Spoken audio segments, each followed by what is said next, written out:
deemi sagalee waaqayyoo kophaa kennee kooftaa yoo humni siif dhufe waan dubbattu dhabdee qaanii lafa laatu dhaggeeffachaa deemi sagalee waaqayyoo kophaa kennee kooftaa yoo humni siif dhufe waan dubbattu dhabdee qaanii lafa laatu ija sitti godhaa hundee keellalisaa burqaasii yoo baasee ifatti si baasaa golgaa dukkanichaas duraa darsaasee arraab dukkanaa'us garaa keetti shakkiin boroosiif bari'aa waan hundaa dhiisanii gooftaaf adda ba'uu jireenyaaf gaariidha arraab dukkanaa'us garaa keetti shakkiin boroosiif bari'aa waan hundaa dhiisanii gooftaaf adda ba'uu jireenyaaf gaariidha gooftaaf adda ba'uu jireenyaaf gaariidha gooftaaf adda ba'uu jireenyaaf gaariidha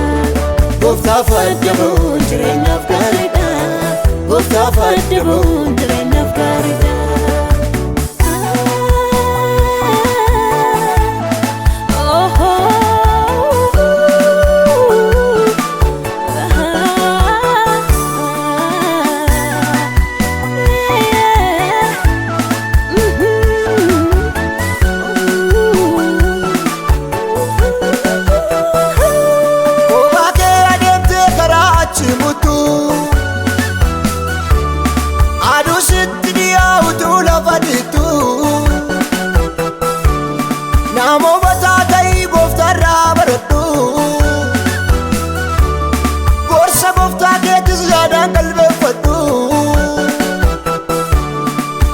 Ja'aan ta'ii ogummaa qabaadhuun argattaa gatiisaa bu'aa maalii qabaa kan lafaaf dadhabuun booddeessaa badeessaa burjaa ja'aan ta'ii ogummaa qabaadhuun argattaa gatiisaa bu'aa maalii qabaa kan lafaaf dadhabuun booddeessaa badeessaa kan lafaaf dadhabuun booddeessaa badeessaa kan lafaaf dadhabuun booddeessaa badeessaa kan lafaaf dadhabuun booddeessaa badeessaa kan lafaaf dadhabuun booddeessaa badeessaa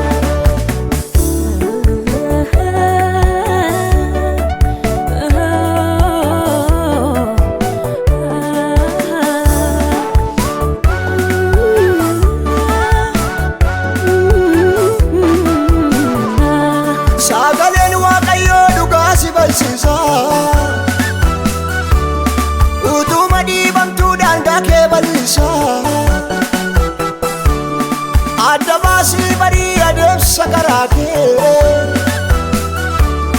Yesuus bitamii guutummaa bara kee barsiisuuf hin kaatiin hubannaa godhadhoo qorrii waan hundumaa gooftaa malee deemnaan joortuu taatee haftaa yeroo setti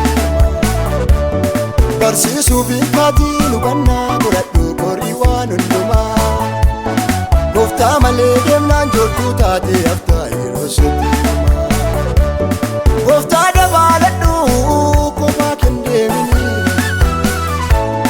gooftaa dabaaladhu kophaa kendeemini gooftaa dabaaladhu kophaan dadhaabini gooftaa dabaaladhu kophaan dadhaabini gooftaa dabaaladhu kophaan miidhamini gooftaa dabaaladhu kophaan miidhamini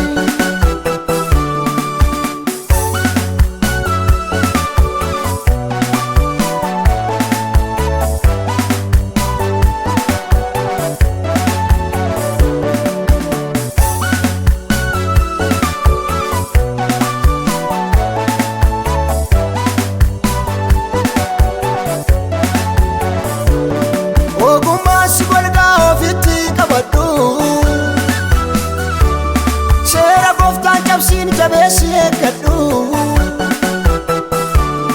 gumii hamaadhiis itti dirmaatini dibata keeggadhu gowwomteen gatiini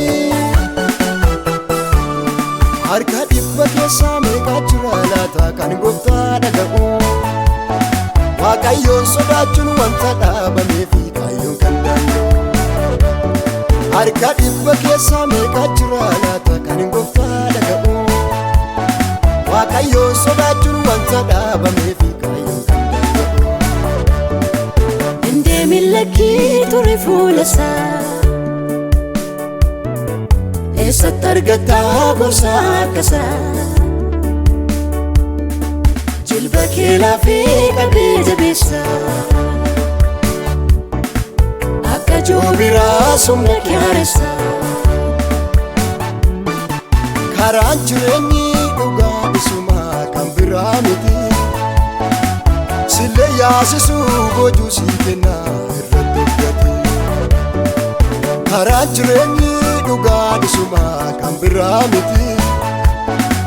Sillee yaasisuu boojuu sii kennaa irratti hojjete.